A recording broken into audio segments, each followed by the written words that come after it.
For nearly 200 years, the Knights of the Temple of Solomon were the epitome of Christianity's medieval crusade against Islam. The Templars had maintained a standing army and had constructed fortifications throughout the Holy Land, all financed by a vast business empire created in Western Europe. But in the year 1291, the Islamic Mamluks of Egypt had finally driven the Templars and all the Crusaders from Palestine. The Templars' entire reason for being was the defense of Christian holy sites. What role could there now be for the warrior monks? If they had no role, why did they still need such wealth?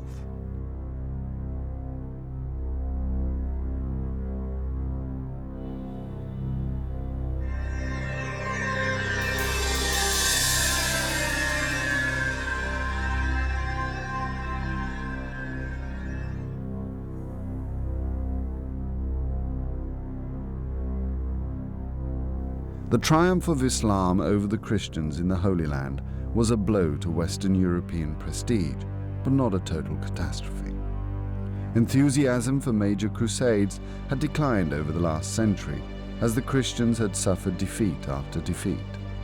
To many, there must have been some reason why God had seemingly abandoned the Crusaders. The sins of pride, arrogance, and avarice were accusations the Templars had faced many times, but the Templars had never once given up the fight against the Muslims. The Grand Master himself had died in their last battle at Acre, and the remaining Templars had all fought to the death. For the order as a whole, the annihilation of the Christian state was merely a temporary setback. The Templars fought very gallantly to defend Acre in 1291, and even though they were driven back on Cyprus in the course of the 1290s, there's plenty of evidence to show that they were continuing to maintain the cause of the Crusade. They hired fleets, they attacked the Egyptian and Syrian mainlands, they attempted to establish a base on the island of Ruad off Tortosa. It was unsuccessful, but the will was there to do it. Neither did the Templars halt their recruiting and fundraising activities. Crusading enthusiasm had dampened in Europe, but had by no means died. The Templars had no difficulty attracting new recruits.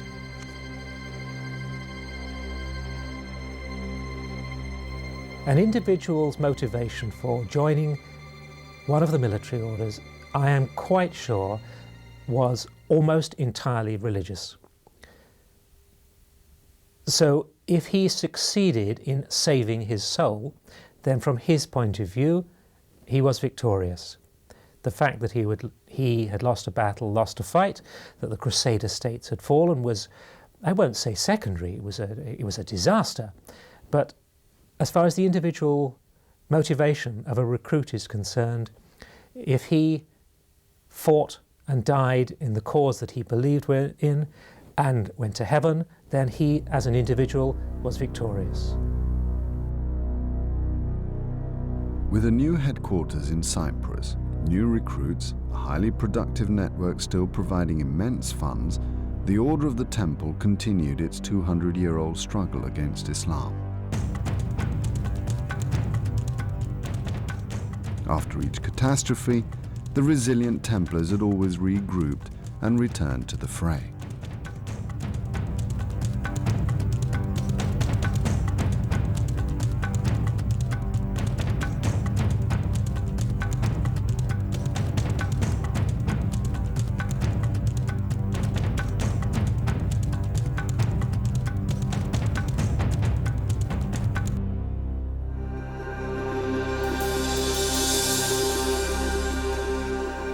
In the early hours of October the 13th, 1307, the officials of Philip the Fair, the King of France, suddenly arrested the Templars in the lands which the king controlled and charged them with a variety of heretical crimes, of obscenities, of the worship of an idol. and very quickly extracted confessions from many of the Templars that had been arrested at that time.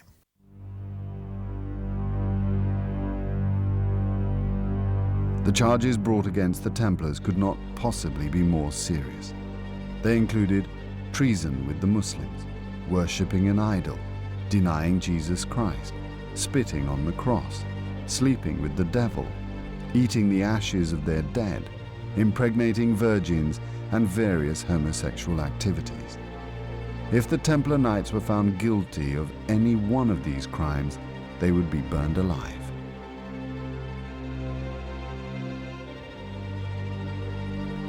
More than 5,000 Templars throughout France had been arrested in a highly coordinated dawn swoop. Even the Grand Master of the Order of the Temple, James of Malay, had been captured, and he too had confessed to many of the accusations.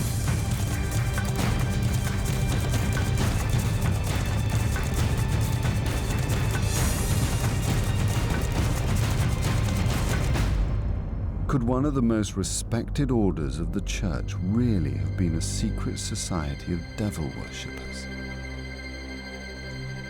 At the same time as the arrest, Philip, the King of France, had seized all the Templar lands and properties and urged the crown heads of Europe to do the same. But not all of them were convinced of the Templars' guilt. Those rulers who were not linked to the French monarchy were very, very sceptical, as were many independent commentators. The Italians in particular, who wrote about it at the time, were quite convinced there was a financial motive behind it. And we have to take their view seriously. Nobody knew more about money than the Italians in the early 14th century. So there was widespread scepticism. Edward II of England, for instance, said that he simply did not believe it, that these had been gallant defenders of the Holy Land and important servants of the English crown, and that he found the whole thing impossible to believe and quite astounding. It was well known that the French crown was in severe financial difficulties. In the preceding years, the king had debased the coinage, expelled the Lombard bankers, and confiscated all properties of the Jews. Philip was exceptionally pious and probably even believed the accusations brought against the Templars. If they were true, it was his duty to purify his realm.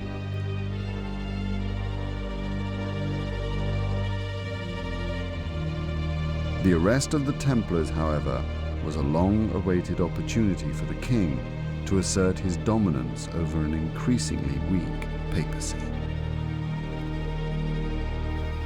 One notable aspect of the trial is that the reigning Pope, Clement V, wasn't told in advance, so it came as much as a surprise to him as it did to the Templars, and he was very affronted by it. He was perhaps less concerned about the fate of the Templars than he was about his own authority, I think, and therefore, having seen that the event had occurred, he was most interested in reasserting his own position vis-à-vis a powerful secular monarch like Philip IV. So he actually tried to take over the trial, having found that he couldn't really reverse it. And this is the reason that the trial spread to other countries, because the Pope ordered a general arrest of the Templars in other countries in order to try to find the truth of the charges that were brought against the order. The intervention of the Pope was what the Templars had been waiting for. All immediately withdrew their damning confessions, as it was a custom of the time for an accused man to confess and later retract when he was back on safe ground. But the Templars were blind to the political realities. Europe was seeing a massive power struggle, nothing less than the birth of a nation-state, as the King of France attempted to limit the centuries-old political influence of the Church in France. Nothing would stand in his way.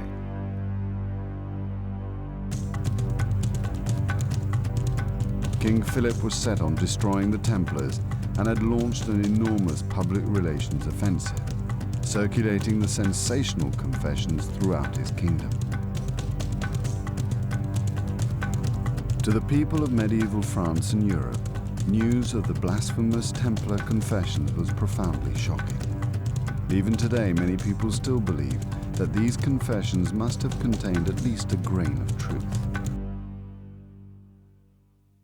Some historians have actually believed that the Templars were guilty of the crimes of which they were accused, and they point to the large number of confessions that were made, and indeed the great detail that one can see in the confessions of participation in obscene and blasphemous rites, which the Templars were accused of. I think, though, for those of us looking back on the 20th century, a century scarred by governmental pressures, both mental and physical, in particular, a century in which torture has been used extensively by most of the governments of the world, we, I think, can have a good deal less faith in confessions extracted under that kind of pressure. And indeed, most of these Templars were tortured in all kinds of horrendous and painful ways. And not one of us could say that we wouldn't be forced to confess almost anything, perhaps anything, if we were put under sufficient pressure.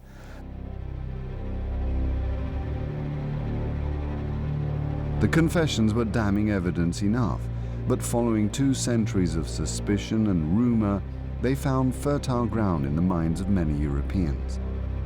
The Templars' vast wealth, their failure to defend the Holy Land, their unusual relationship with the Muslims and Islamic culture was enough to convince the Pope that there may be some truth in the allegations. But more importantly for the papacy, its own prestige was at stake. The Pope had seen no option but to abandon the Order of the Temple. The Templars had few among their ranks who were capable of defending themselves against such abominable charges. The fact that the Templars regarded themselves and were regarded by others as unqualified in strictly religious or doctrinal matters was not a problem in the early years, but I suspect that it laid them open to criticism later, or at least was like a chink in their armour. The fact that they had always claimed not to be scholarly in religious matters meant that they could be accused of deviant religious beliefs or activities.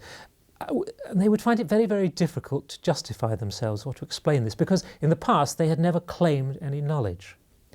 So, in a sense, their only excuse was ignorance.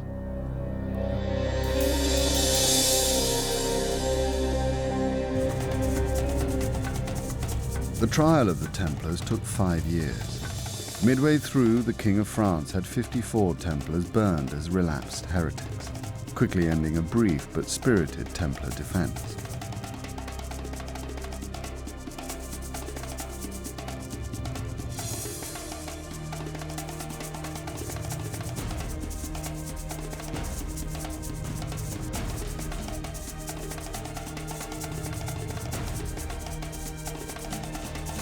Finally, in March 1312, 5 years after the arrests, the Pope announced the abolition of the Order of the Temple of Solomon.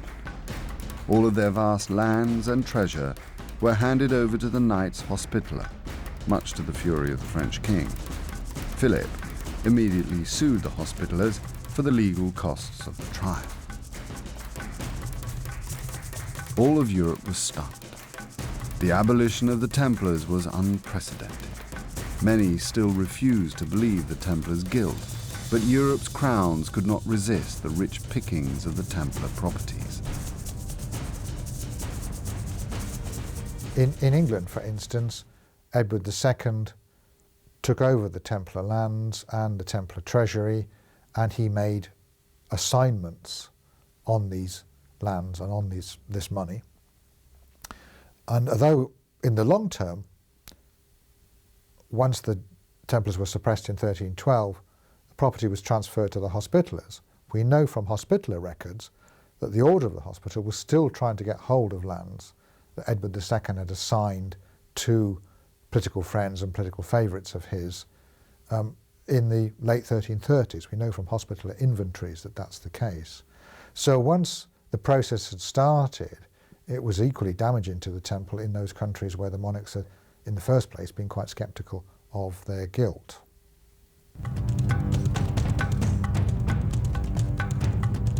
In the year 1314, the two most senior Templars, the last Grand Master James of Malay and Geoffrey of Charnay, were burned alive as relapsed heretics.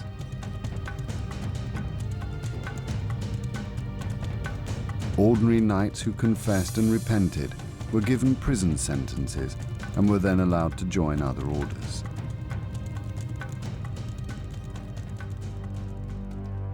Over nearly 200 years of warfare, 20,000 knights had died fighting Islam, but in the end, it was Christianity itself that destroyed the Order of the Temple of Solomon. Today, little remains of the Order's empire, ruins of enormous castles, a few remnants of the vast European network, which once owned more than 900 preceptories. However, modern warfare, trading, shipping, communications, banking, and farming all owe something to the innovations of the Knights Templar.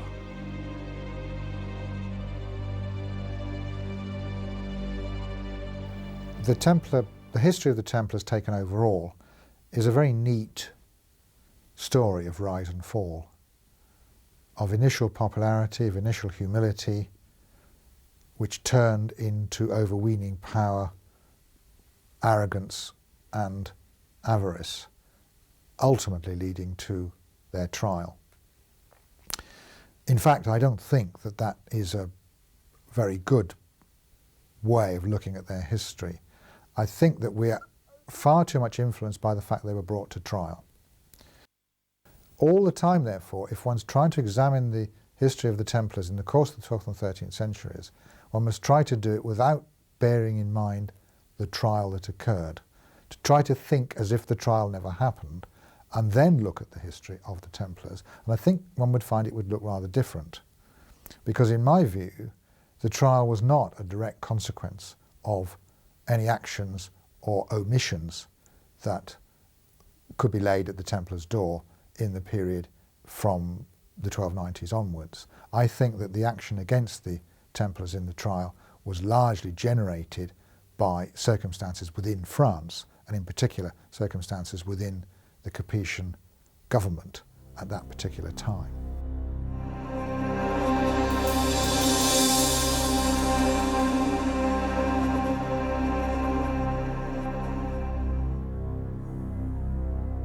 The story of the Knights Templar does not end with the destruction of the Order and the immolation of James of Malay and Geoffrey of Charnay. The dramatic rise and fall of one of the most powerful institutions of the day has fascinated people for the last 7 centuries.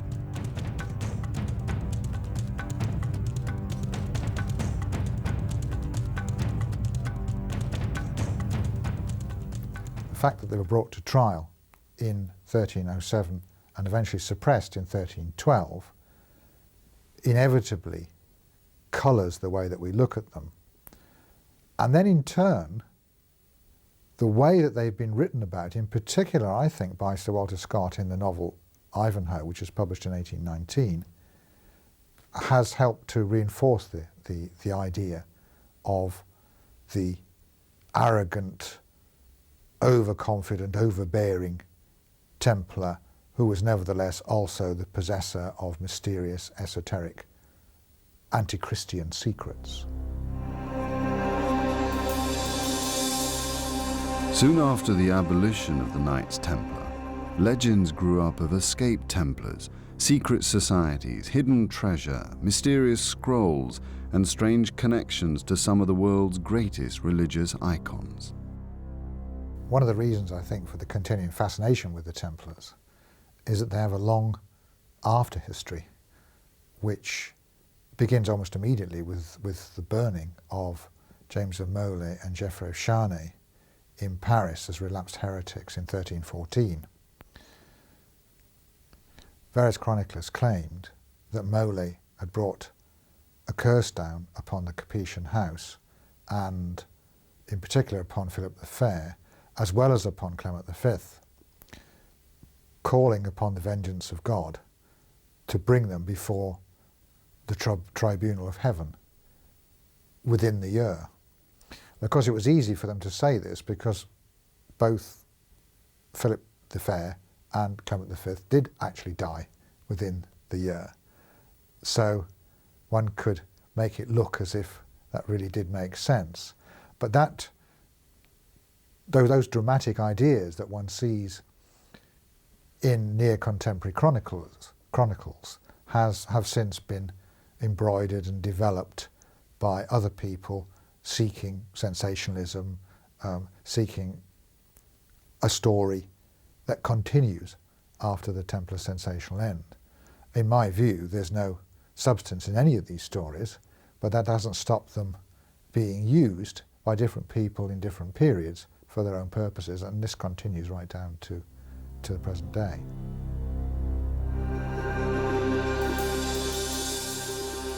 One of the most persistent legends associated with the Templars is their connection with the Shroud of Turin, which for many years was believed to have been the burial shroud of Jesus Christ. In the 1970s and 1980s, when historians and scientists were arguing about the authenticity of this particular relic, they needed to provide it, if it was to be seen as authentic, they needed to provide it with a scientific provenance, but they also needed to provide it with a continuous history. And there were really large gaps. One of those gaps was filled, in some people's view, by the idea that it was the Templars who'd held the Turin Shroud, that they'd seized it during the Fourth Crusade sack of Constantinople in 1204, that they'd kept it secret among their treasures throughout the 13th century, that was the origin of the accusation that they worshipped idols, that they'd made many copies of it and it had been the subject of a cult within the order, and that before the Templars were finally suppressed, they had managed to smuggle it away into the possession of the Charnay family, who are the ones who exhibit it in the late 14th century, when it seems to reappear again. So this seemed like a plausible theory as to what had happened to the shroud in the 13th and the 14th centuries, while also rather neatly explaining the accusation of idol worship against the Templars. The problem with the theory is that there's not one shred of evidence to support it. It is entirely a theory, and it's totally incredible and quite unbelievable.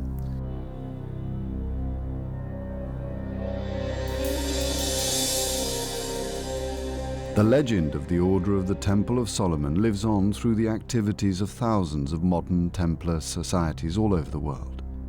Many have charitable aims, and some claim an unbroken link to the last Templars. But it is the Order's role in the Freemasonry movement that has done most to give the Templars worldwide recognition. I don't think that for the rest of the medieval period, and really very much into the 16th and 17th centuries, there's massive interest in the Templars.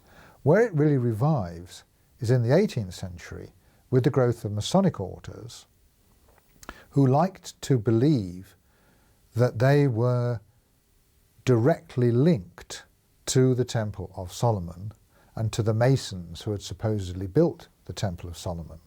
And in this sense, they looked towards a provenance associated with institutions that had lived in those buildings on the Temple Mount, which the Crusaders had thought had actually been the Temple of Solomon. And of course, they lighted upon the Templars as part of that early history.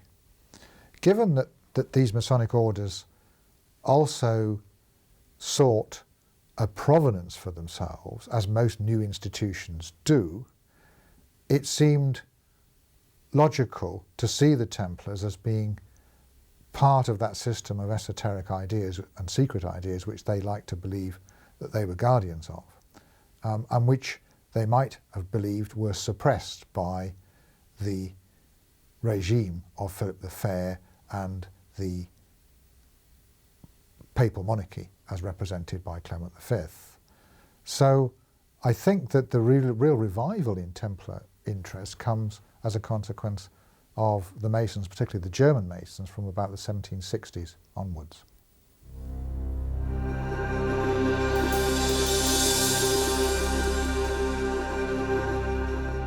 Many of the Templar legends begin with the Order's occupation of the Temple platform in Jerusalem. And some people believe the Templar Knights must have excavated beneath the platform. Here the Templars are supposed to have found at one time or another not just the esoteric secrets of King Solomon himself, but even the Ark of the Covenant. But there are several problems with these theories. The Crusaders actually called it Solomon's Stable. And really, although this name has no base from architecture or historical point of view, because that site, as it is stand today, has nothing to do with Prophet Solomon's. We know that Solomon's developed Jerusalem, but not that site or that area exactly. Although the structure as it is stand today, especially the bases, are Roman, while the upper courses is purely Islamic and from the Umayyad dynasty. One Templar legend is that their vast treasure, together with any esoteric secrets they may or may not have discovered, escaped the clutches of the French king. For decades, the discovery of the lost Templar gold and the lost secrets have been the ambition of many a treasure seeker.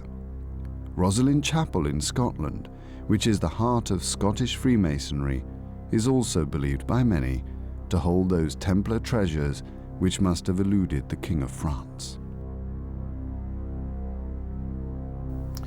When the Templars were arrested in 1307, the officials of Philip the Fair very carefully inventoried all their possessions, and they also took over the Temple fortress and bank to the north of Paris. So it seems very unlikely that any substantial part of the Templar possessions was missed by these people. I don't think there's any secret treasure. I think it's much more mundane and straightforward than that. I think simply that the officials of Philip the Fair took over the Templar possessions that they could lay their hands on, which was most of what the Templars possessed in France.